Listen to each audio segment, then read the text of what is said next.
Good morning, everybody. Hopefully you had a wonderful weekend, got your Christmas shopping done, and you're set to go here. So we'll get started.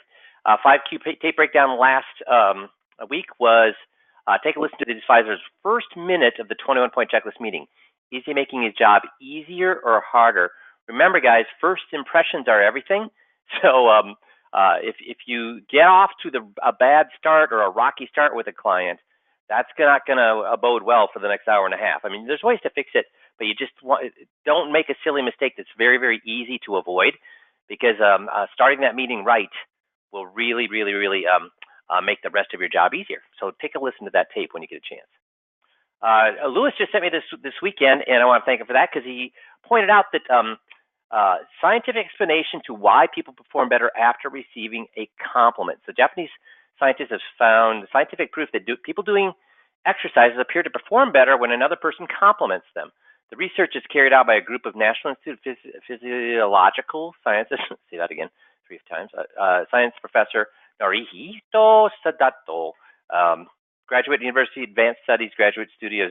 I'm not even going to try to do any of that stuff. But basically what they said is the team had previously discovered that the same area of the brain, the striatum, I guess that's how you say it, is activated when a person is rewarded a compliment or cash.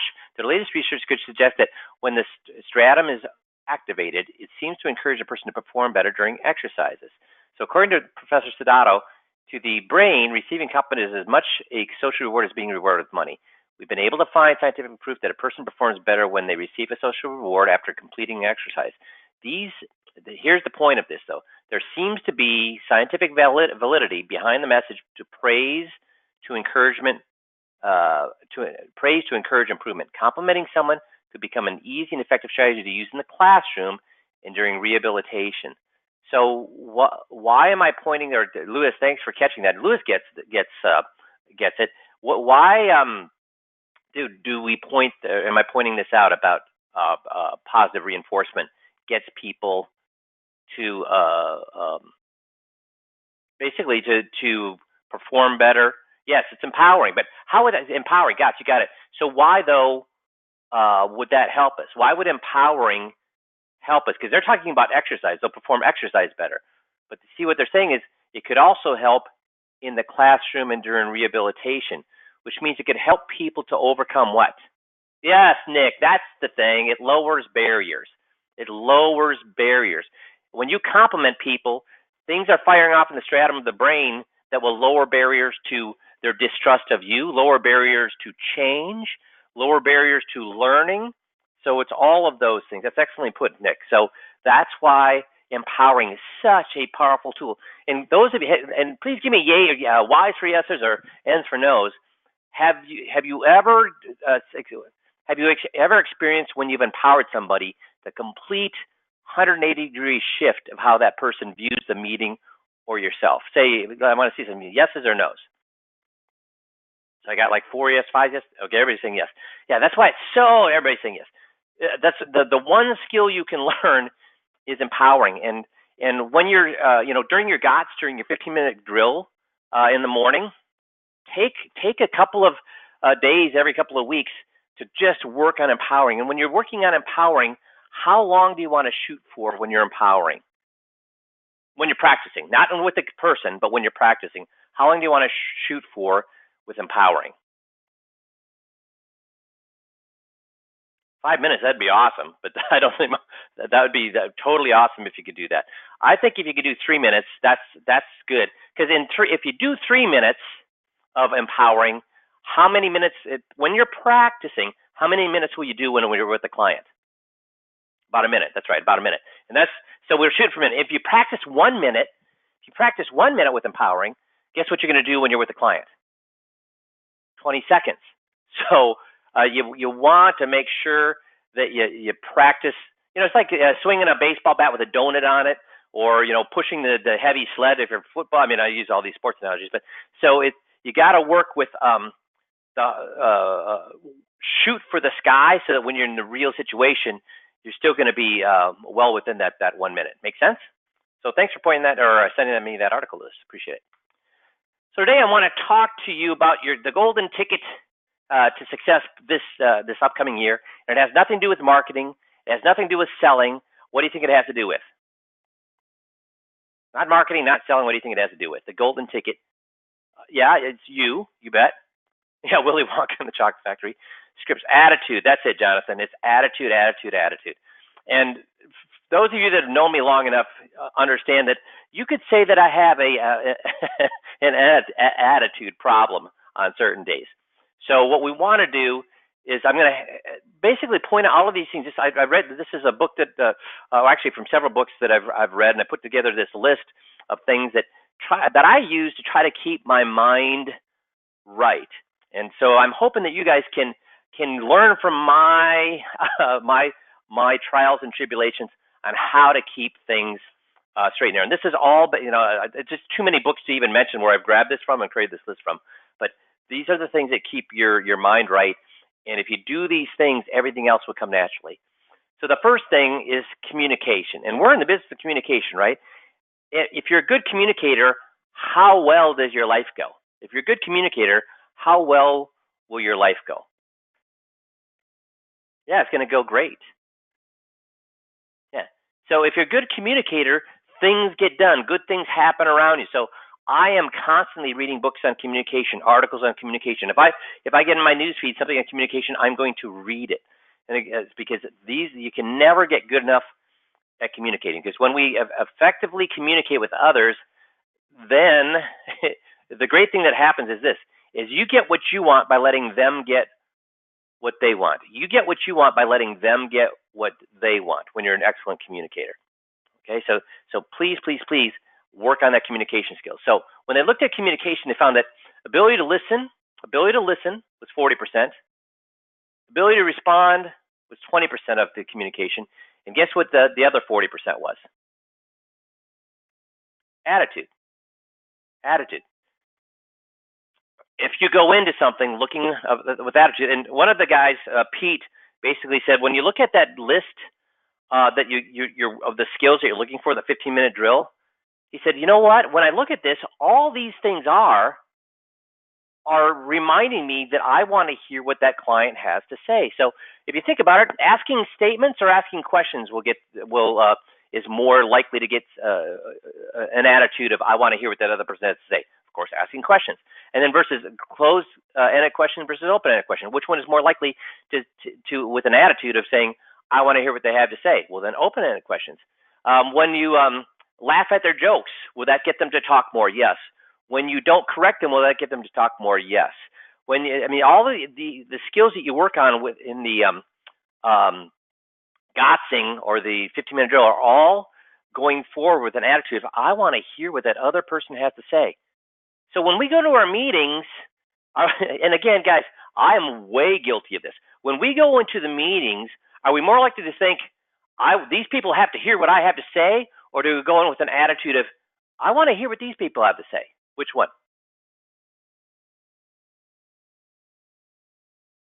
What's our natural inclination to go in saying, I want to hear what they have to say, or they should hear what I have to say? Yeah, that natural inclination is me. I got a message that I got to get to them. They got to hear what I have to say.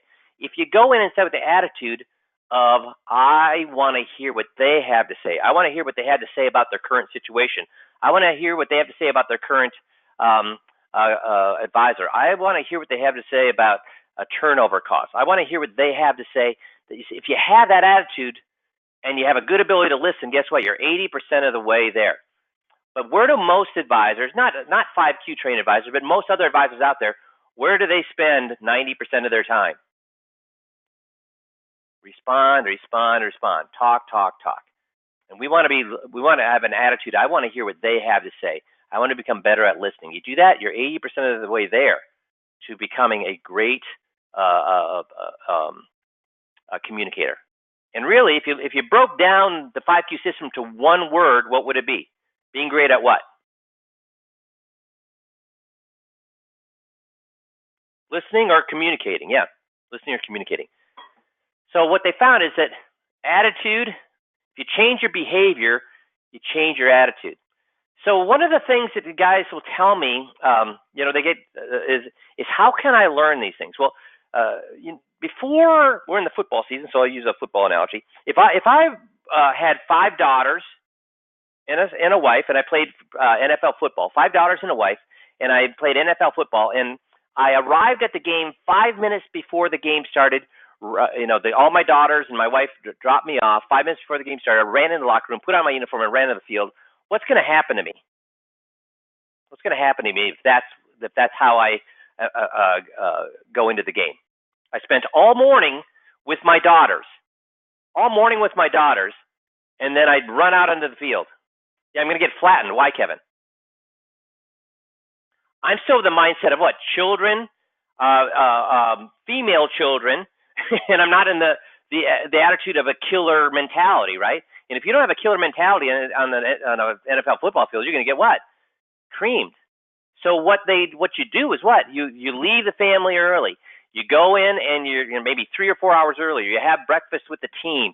You have some joking and joshing in the locker room. Then you go out without pads and you're out in the field. Then you go in with pads. And the coach gives you this inspiring talk. Then you go out in the field and you're slamming each other on the pads and the helmet. You're getting your head in the game. So you don't need 3 hours to do that with a meeting. But with the meeting, you want to go in and have like a 30-second pep talk. So when you know the client's there, don't run out there to meet them. Instead, sit there and think, what skill am I going to work on? In this meeting, I'm going to make sure that every single thing that comes out of my mouth is a question. That's all I'm going to worry about. I'm going to just work on that one skill. Everything that comes out of my mouth is a question. Now, the next meeting I have, I sit down and say, before I got there to see him, I spent 30 seconds. What skill am I going to work on? Okay, I'm going to make sure that I do not correct them. During this meeting. And then the next meeting, you think, what should I? You spend 30 seconds and say, you know what? I'm going to make sure that I don't talk over the top of them. This meeting, I don't care what else I do. The one thing I will not do is talk over the top of them. So am I saying work on all those skills at every meeting, or just pick one skill at each meeting to work on? Yeah, just one skill. And then what the funny thing is if you work on that one skill at the one meeting, will that completely stop, or will some of that bleed over to the next meeting, whether you're trying to or not? It'll leak over to that next meeting. So always go in. Don't try to be great at everything. Be great at one thing. Focus on one thing. If a running back is having a problem fumbling, guess what the coach tells him before the game? Guess what his coach tells him before the game?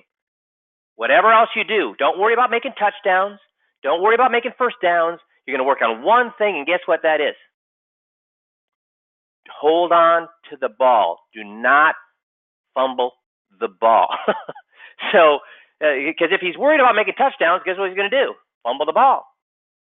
Now, eventually, that will become so second nature to hold on to the ball that he won't have to worry about it anymore. But so our attitude, to change our behavior, we need to change our attitude. And our attitude should be, we want to hear what the other person has to say. Everything that goes around it. So that's one of the main things that I changed in my life when my income went way up is wanting to hear what the other person has to say instead of always wanting to make sure they heard what I had to say. The other thing, and then the rest of this is our laundry list, like I said, out of books and everything else that I've put together this list from. And the one thing is act now before it's too late. And what they're saying there is, you know what? Don't leave a discussion with a loved one angry, because you don't know when someone's going to get run over by a bus. Say I love you today. Don't say I'm going to say I love you tomorrow. Say I love you today to your children, your friends, your spouse. Do it today. Make that call to your brother that you haven't talked to in 6 months. You don't know when life is going to throw us that curveball, and we won't have a chance to do that. So live for today. Don't think you can do something tomorrow. I'll put it off till tomorrow. Do it today. You will be a much happier person. Because when you pick up that phone, when you say that I love you, when you do that stuff, I don't even care if it's not received on the other end. How does it make you feel? Makes you feel better, and it certainly prevents something happening down the road where you're not able to see that. Now, money is only a tool. It's not the end goal. And what I'll say by that is, you guys know that I've been doing this for 18 years, and I've been successful with the system for the last 21 years. So I've made enough money to be fine. It's not that I don't like money. I'll take money, but I don't do this for the money anymore. So I do it because I love the science of of communicating, of the psychology of persuasion, all those things. I love that stuff. That's why I do this. If all I was doing it was for money, guess what? I wouldn't do it anymore. I don't need to. There's a lot of other fun. If I didn't like this stuff, I'd go out and do what was more fun. It just so happens that my hobby I'm lucky enough where my hobby is actually what I do for a living. So I'm able to do that. So money should not be the only goal. You have to decide, why am I doing what I'm doing? Most guys that I hear are doing what they're doing is for their family. It's for their family. And see, if your goal is money, there's no emotion attached to money. Sure, there's greed and things like that, but when time gets tough and you're just doing something for another nickel, what will most people do? If times are tough and you're just doing things for another nickel, I mean, you're getting hit with a ton of rejection. You're taking swing after miss and miss after swing and swing after miss over and over and over again just for a nickel. What are you going to do? You're just going to give up. But if you're doing it for a real reason, to pay off your home before you retire, to make sure you can send the kids through college without taking out loans, those kind of things, guess what? They're emotional, and you'll continue to do things that are difficult, even if it seems like the day is a horrible day. You'll get up tomorrow and do the same thing again, because you have an emotional goal, not just I want to make more money. That you can give up on that so quickly, but you won't give up on paying. Make sure the kids have a great education. Make sure you're paying off. I mean, those kind of things. It gives you a reason to get up and work. This is one of my pet peeves. This is with folks. If somebody wastes my time, I go through the roof. Why do I go through the roof if somebody wastes my time? I mean, if somebody screws me and overcharges me, I get irritated for a few days. But if somebody wastes my time, it is something that just blows my mind, because you can never get time back. We only have so many minutes. We have only so many minutes in life, and when somebody wastes it, guess what? Those are gone. Now, guess what really irritates me? Guess what? One person who wastes my time really irritates me. Guess who that person is? Yeah, me. That's if I waste my time. If it's Saturday and I get up and I do nothing for the whole day, and by the end of the day, I'm like, holy crap, I did nothing today. I didn't improve my life. I didn't improve my health. I didn't improve my relationships. I didn't improve my mind. I did nothing today. Guys, how does that feel at the end of the day? Makes you feel good or lousy? Yeah, awful. In fact, and have you heard where they've talked about does life speed up or slow down as you get older? Does it speed up or slow down as you get older? Remember when you were 12 and you couldn't wait to drive? And how long did it take for you to be able to get to where you could drive? An eternity. So as we get older, life speeds up. But here's a little experiment in your head. One of those days where you did nothing, or at least maybe it's not for you, but again, what happens to me has been proved by science, is that the day I do nothing, the day seems, all of a sudden I look at the clock and it's 5 o'clock. So did that day go fast or slow? I mean, I get up and I do nothing, and all of a sudden I'm looking, holy crap, it's 3 o'clock. And it's 5 o'clock already. That day went what? Fast. Now, have you ever done something like on vacation or on a Saturday where you got up and you ran, and then you went and played 9 holes of golf with your buddy, and then you went and lunched with your wife and your mother-in-law, and then you went to your son's baseball game, and then you went for a party that evening? How long did that day seem? It seemed like it lasted forever. In a good way or a bad way? In a good way. So they found the reason that life goes slow when you're a kid is for a kid is excited about life. Everything is new and exciting.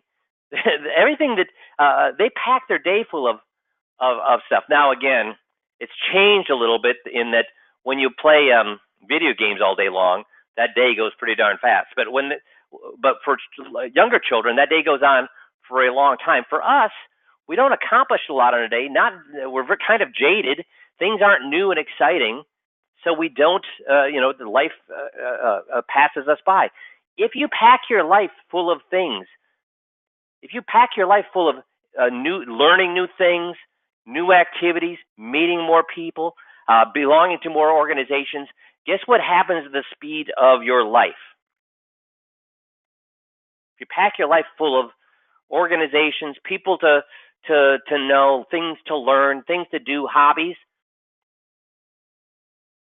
it slows way down because you have more. It's like when you were a kid.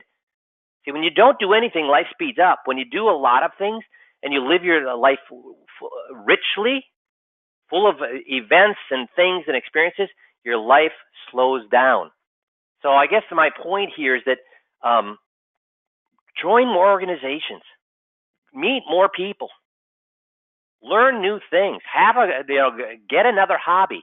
Don't sit and watch the boob tube. Read another book. These are things that will slow your life down and make your life richer and make you actually, not only will it make your life richer, guess what doing those things will also do?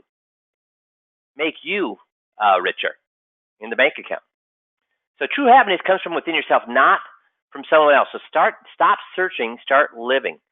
You can't be, if you're waiting to become successful, to be happy, if you're waiting for somebody to tell you that you're worth something to be happy, see, there's only one person in charge of your happiness, and who's that? Me. And believe me, I am a griper. I am a complainer. I am so judgmental. This is a daily, or actually a minute-by-minute struggle for me. But the thing that really changed my life, or the one key that brings me back to this one thing right here, is this. And anybody ever watched the show Monk? I know this seems silly, but I used to love Monk. And Randy's over here on the left-hand side. He's kind of a doofus. He's always happy, but he's kind of a doofus. And Monk finally asked him, but do good things or bad things happen to Randy, generally? He always gets himself into some sort of situation where bad things happen. And Monk finally asked him, says, Randy, you're always so positive. You're always happy. You always look at the bright side of things. What's going on? And he says, you know what? A long time ago, and he went through some of these things that happened to him in life. And he said, I just made a choice to be happy. Because you can choose to be happy, or you can choose to let life get to you. And I just chose to be happy. And if you looked at my office, I have 3 signs on 3 different walls. Choose to be happy, because I forget that every day, and I want to bitch, complain, and look at the things that are causing me irritation, instead of saying, geez Louise, we got a lot of great things happening here. Just choose to be happy. And if you choose to be happy, what's going to happen to your health, your blood pressure? And is that going to speed up life or shorten life if you're happy? It's going to speed up or slow down life. It's going to slow down life. It's going to make life richer. It's going to make you happier. It's going to make those around you happier. It's going to make you more healthy. I know this seems stupid and new agey and whatever else, but guys, these are things that I've learned for myself, and they've changed my life. And it's something that I've mastered, or I have to work on every single day. Do you think? Being happy. Seems weird. It's really the hardest thing I work on, which is being happy. And that's why I've got big be happy signs on 3 different walls. Life is what happens when you're busy making other plans. So what I mean by that, and this is more business oriented, or it could be family oriented, or it could be, should you be planning on the trip of your lifetime? How many times have you heard, geez, this guy died? Whether it's unfortunately, sometimes it's a policeman, or it's we just had recently a security guard at a prison died. The postman. When do they die? And maybe it's just because it's so sad that we recognize it more. But they die 6 months before their retirement, 3 months before their retirement. So they had all these plans to what they're going to do in retirement. So should you wait for retirement to do the things you want in life, or should you do them beforehand? Do them beforehand. But this also, that's a big life lesson. But the other thing is that, guys, when it comes to your business, should you plan to do things or should you just do them? Yeah, you need to plan, but plan without actually doing anything on that plan is worth what? Diddly do. You got to execute. That's right, Kevin. You got to execute. Planning is great, but without execution, it's worthless. It's a waste of time. Plan, yes, but then execute what you plan. Execute what you plan. Comfort is overrated. What do you think that means? Comfort is overrated.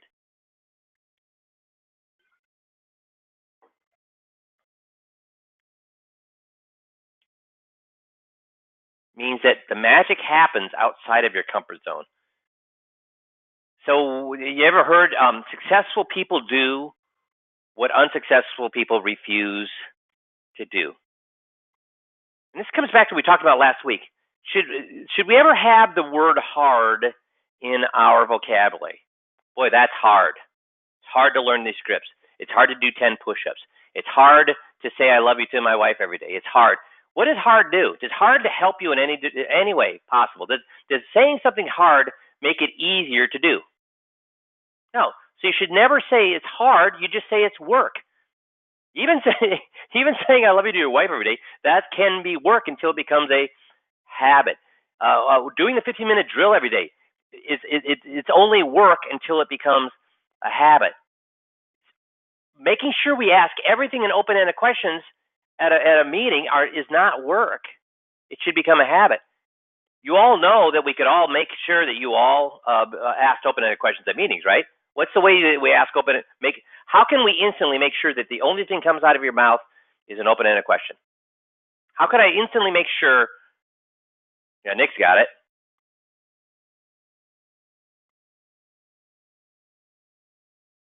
Okay, Nick's got it. Do you mind if I explain how I can make sure I could instantly make sure anybody on this call? Kevin's got it and Nick's got it. Nobody else has it.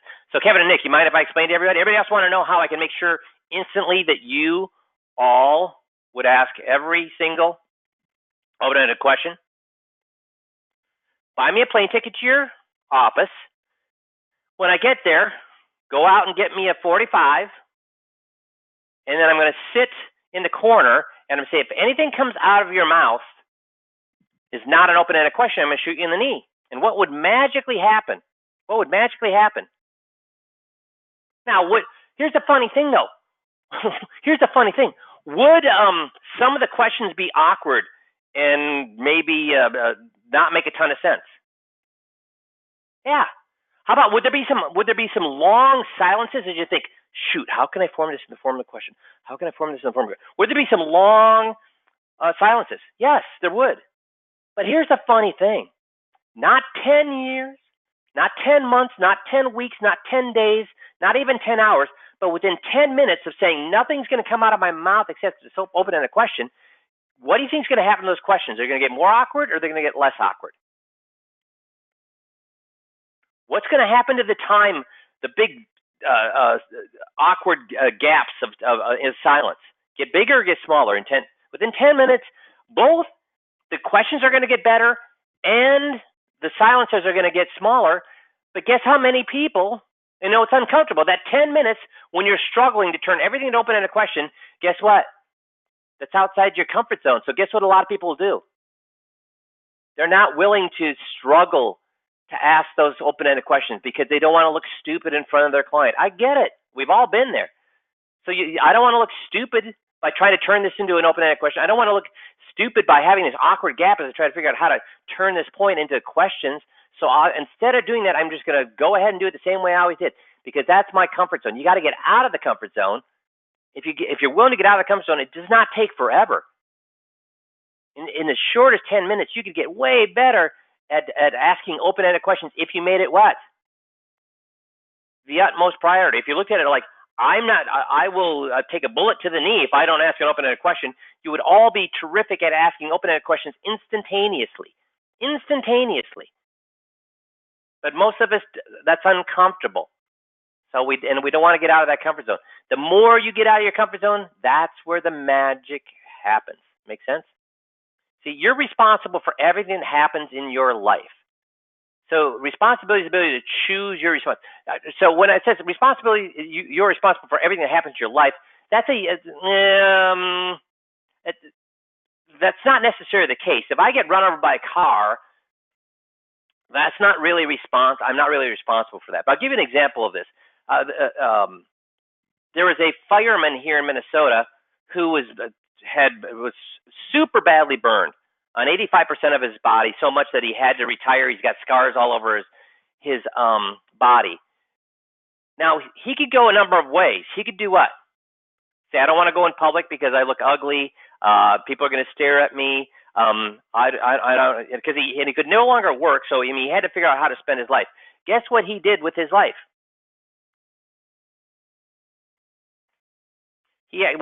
Close, Mark. What he did is he formed a charity where he gives gifts to. He raises money to buy gifts for all the children at Children's Hospital every Christmas. And he's also raised enough money to have a summer camp all summer long for children burn victims. So he turned a horrible thing into what? So he could do nothing. He could do nothing about the fact that he was burned horribly in that accident, or actually, performing his job as a fireman. But he is responsible for how he chooses to respond to that thing that happened to him. Dalai Lama, when you think everything is someone else's fault, you will suffer a lot. So he could have blamed all sorts of people for that happening. Instead, he said, that happened. I'm going to choose to turn that thing into a positive thing. So we do this in our lives, but we also do it in our job. We're saying, oh, that guy's a tire kicker and a plate licker. Is that an example of taking responsibility for everything that happens in our life? What is that? When we call somebody a tire kicker, plate licker, what are we saying? Oh, that person didn't buy from me, so it's their problem. It's their problem. So, guys, we can't avoid things in life, but we certainly are in charge of how we respond to those things that happen. So if somebody doesn't buy from me, I could say, hey, they're a tire kicker or a plate licker, or I could respond how? How else could I respond in a more positive manner? You're right, Jeannie, we're shifting the blame. Go back, listen to the tape, and find out, are they really a tire kicker or plate licker, or did I not do it well enough? Was I trying to tell, sell, preach, and teach to them, or was I having them tell me? Did I correct them? Did I let them be the smart one, or did I want to be the smart one? I can do this better. See, it's how you respond to things that puts you in control of your life. Blaming other people, you're going to suffer a lot, because for 8 years, I blamed other people for my non-success, and guess what that got me? I suffered by making $50,000 a year for 8 years. When I started to respond differently, when I didn't get a case, I tore the tape apart to find out why didn't I get that case. That's when I became a much happier and more productive person. So you alone get to choose what matters. Now, if I tell you, you got to learn the tapes, or you got to learn the scripts, you got to review your tapes, you got to do the 15-minute drill, you got to do these things. And I used to do that stuff. Yeah, I did do that stuff. But here's what I found out. There's only one person in charge of your life. Guess who that is? You. So trying to make you do things that you don't want to do is like pushing string. It was wearing you guys out. It was wearing me out. And so that's why, I'm going to work as hard as you want to work. You work hard, I'm going to work hard for you. You don't want that kind of pressure, I'm not going to put the pressure on you. So I'm going to be here to help you any way, to the degree that you want to be helped. You want to be helped a lot, I'll help a lot. You want to be helped a little, I'll help a little. You want me to get out of your way, I'll get out of your way. All those things. See, but only you and you alone choose what matters. Now, that's with my relationship to you. This is also a very valuable lesson, because what do we do with clients? We try to convince them that what? You should be worried about this stuff. Your turnover is too high. You're taking too much risk. You're working with the wrong guy. You're. No. Who's in charge of what matters? They are. And the only way they're going to say that these things matter is if you ask questions and have them arrive at that conclusion. But trying to tell them they should be worried about things, that's a ticket to making $100,000 or less a year. You got to let them tell you. This is a huge one. Don't let people rent space in your head. Just let it go. Again, I get some guys are so angry. I never do seminars because the only people that come are tire kickers and plate lickers. Really? Do you have things? Do we have things that people want? Do we have things that people want? Yeah. So if they don't make appointments with us to get those things, whose fault is it? Theirs or mine? Because if we have things they want, the only thing between them and what they want is me. So don't let people rent space in your head. Just let it go. If somebody burns you, guess what? Let it go. Because if you let it, now we actually use the reverse of this, right? Because when people find out that their advisor is taking advantage of them, is disrespecting them, can they let it go? They can't. Because, so my point here is not that they should let it go. I mean, they have to say, I'm going to change it. But to hate the guy, we're not trying to make them hate the guy. We're just having them say, I don't like that situation more. By getting rid of the guy, then I'll be able to let it go. Let it go. But we ourselves have to do this as well. Life is going by. Don't waste a minute being negative, offended, or bitter. And again, when I hear guys they don't like doing seminars because they hate the people. They hate the people that they were doing seminars for. Dude, guess why the people are not making appointments? If the advisor hates the people that come to the seminars, what's the likelihood he's going to make a lot of appointments? Yeah, the attitude again. We're back to attitude. You can't make everyone happy. You're not a pizza. So the way I would use this is guys, can we make people happy by giving them great rates of return? Can we make people happy by giving them great rates of return? Nope. I don't care. If you give them a 30% rate of return, guess what they say? Well, why didn't we invest in Domino's? That was up 1,600% over the last 6 years. You give them a 30% rate of return, but they're getting a divorce or they have severe back pain. Are they going to be happy that they got a 30% rate of return? It makes them excited. It does make them excited, but it does not make them happy. Now, can we make them unhappy? When they lose 30% or 40%, guess what? They don't say, well, at least I got my health. At least I'm pain free. No. When they lose 40%, guess what? They're unhappy. So don't quit trying to make people happy by giving them high rates of return. Instead, make sure they're never unhappy. That they're never unhappy. Here's the funny thing. Here's a great way to illustrate that. How many of your clients, when they're up 25%, how many of your clients call you up and say, hey, I'm so glad you've done such a great job. We're up 25%. Thank you so much. I can't believe, I should take you out for dinner. How many of those phone calls do you get when the market's up? How many phone calls do you get? Yeah, I never got one. Nobody's getting it. But I know that I just talked to an advisor yesterday on Friday. He says, I'm really having trouble doing things now, getting things done because all my clients are calling me up and they're happy or not happy right now. They're freaking out. Now, if this advisor had done what?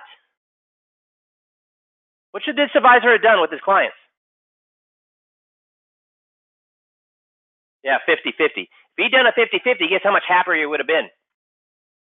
And his client, he would have been a lot happier because so would his clients have been. So now he's busy doing that. But dudes, let's not try to make people happy by doing worrying about rates of return. Our job for our clients is to keep them ahead of inflation, right? Keep them ahead of inflation. When you complain, you make yourself a victim, leave the situation, change the situation, or accept it. All else is madness.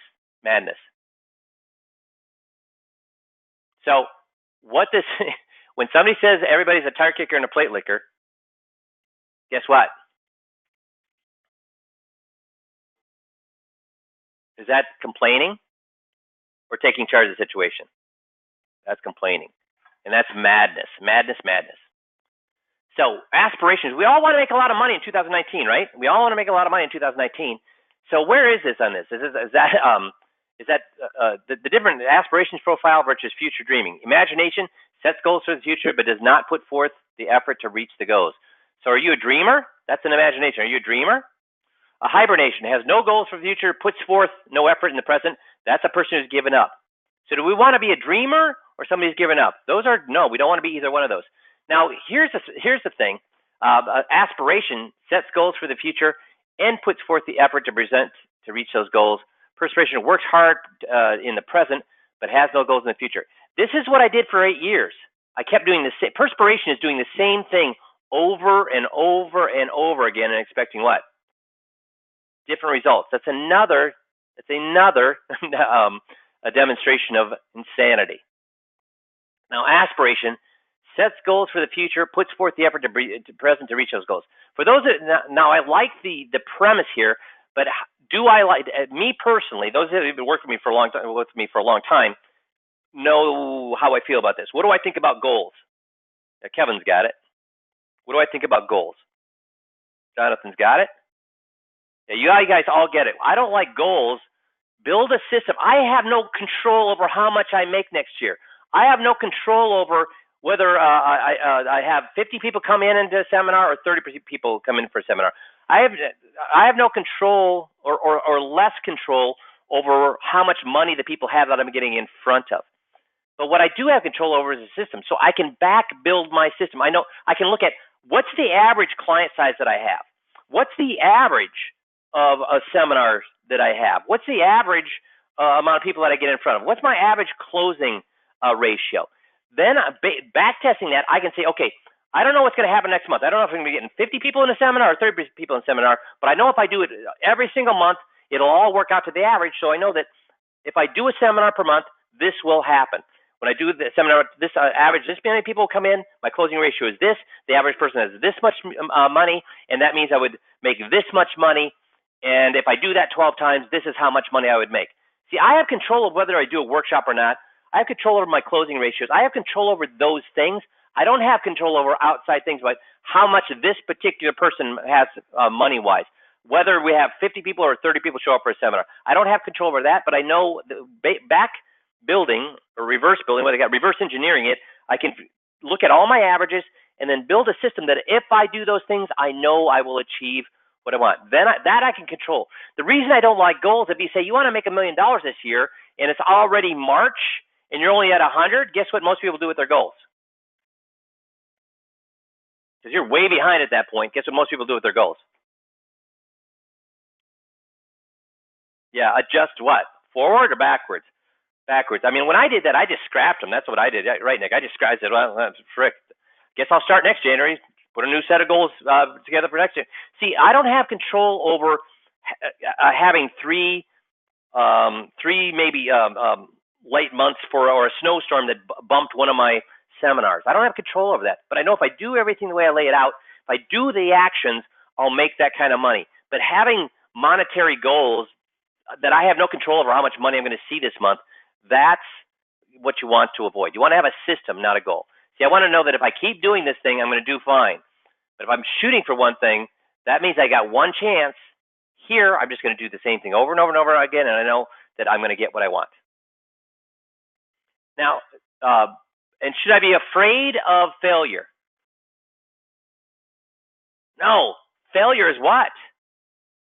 Failure puts you that much closer. If you're not failing, guess what? You've heard this before. If you're not failing, you ain't trying. If you're not failing, you're not trying. I fail continuously. Every day I fail at something. And all I do is learn from that and move towards better success. Quit being afraid to fail. Quit being afraid to do the 15-minute drill. If I say I'm going to do the 15-minute drill and then I fail to do it on Wednesday, guess what I should do? Start all over again. On Thursday, I'm going to start and say I'm going to do it every day again. And do it Thursday, Friday. Just because I fail, you don't throw it out with the, we talked about this earlier. If I fail to ask questions or as many questions as I want at a meeting, should I say, oh, well, geez, I don't want to do that because I'm going to look silly. I mean, I really failed to do that, and the client was looking at me like I was weird asking all those questions. I better not do that again. I better go back to doing things the way I always did them. No, you should say, okay, that did not work well. I'm going to listen to the tape, figure out what went wrong, and get better at it next time. All we can do is get a little bit what? a little bit better every day, a little bit better every day. And be curious. Be curious about how you can change things. Be curious about how things will work. If you keep doing things the same way you've always done them, you're not curious. Be curious. And remember to take care of yourself, because you know what? You can't get enough sleep. Get enough sleep. Go for walks. If you don't want to go to the gym, at least go for a walk every day. Eat right. Take care of yourself, because the better you take care of yourself, the more energy you're going to have to do things you need to do. And this is one of the books I did read. Jeff Gitomore's little gold book of Yes. He had some things in there that I thought were gold too. And sometimes waiting for the apology you never got means you wait forever. What a waste of time. Let things go. Need more money? Make it happen by what? Dreaming, or having a system that you can work over and over and over again? Have a system. I feel like the entire world's against me. Guys, remember, there's things that matter, there's things to control, and what should you focus on? The things that matter that you can control. Whether somebody likes you or don't like you, you have no control over that. It might matter, but you have no control over that. Worry about what you can control. Tire kickers and plate lickers, guys.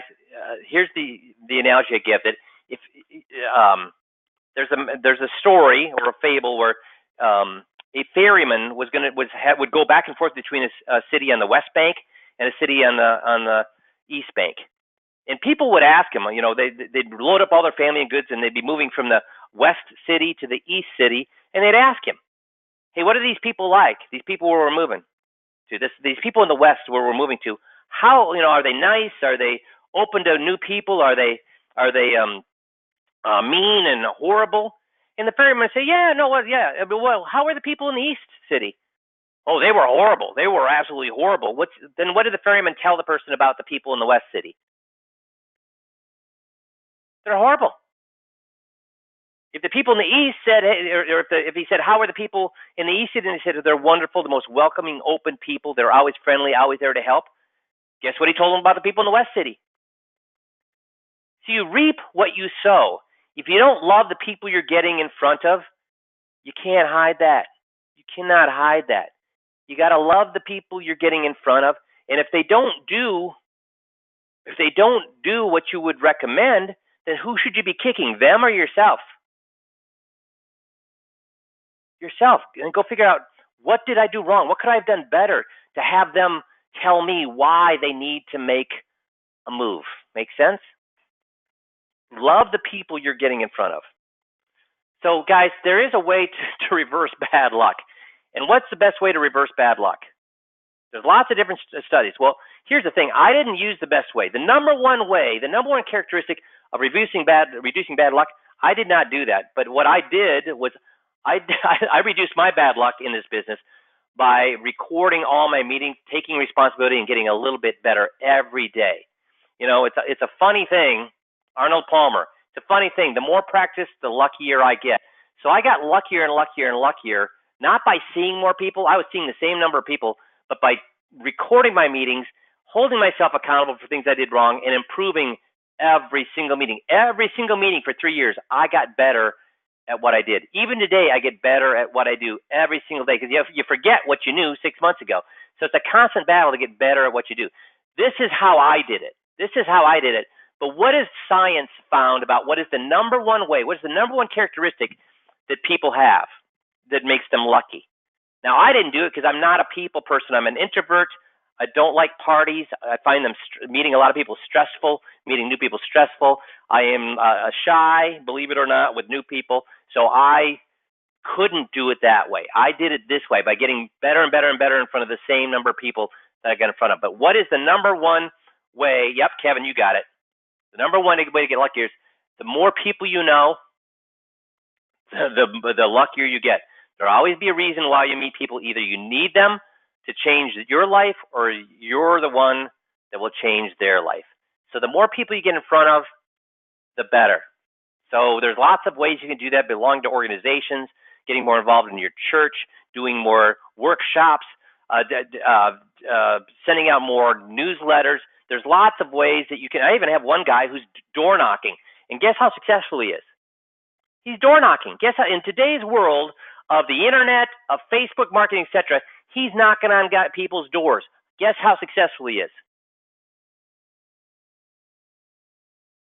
Very. He is very successful. Now, he's not very successful on every door, but he's very successful after doing it for 3 months. Guys, 15 clients in 3 months, good or bad?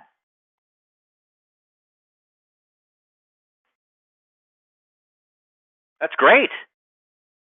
I almost lost one of my best clients to a door knocker, an Edward D. Jones door knocker. I didn't lose. I mean, he wasn't going to move all the money, but he was going to move some of the money because the guy knocked on his door, gave him a newsletter about bonds, and was a nice, friendly 26-year-old. And my client looked at him as a grandson because he was clean cut, nicely spoken, very polite.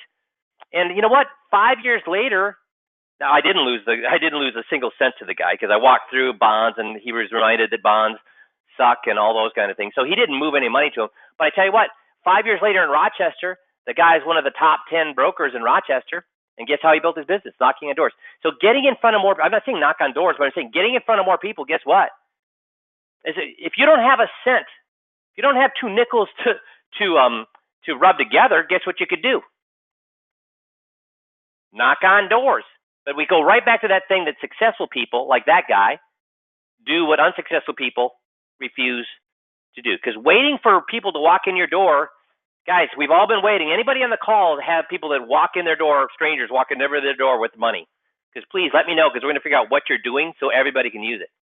It does not happen. So if you're not out there meeting more people, guess what? You're not going to, and I don't care how you meet them, workshops, networking, at your church, joining organizations. There's so many ways to get in front of people. So the biggest thing is, whatever you do, don't get stuck. Don't get stuck on the one thing that ruins your day.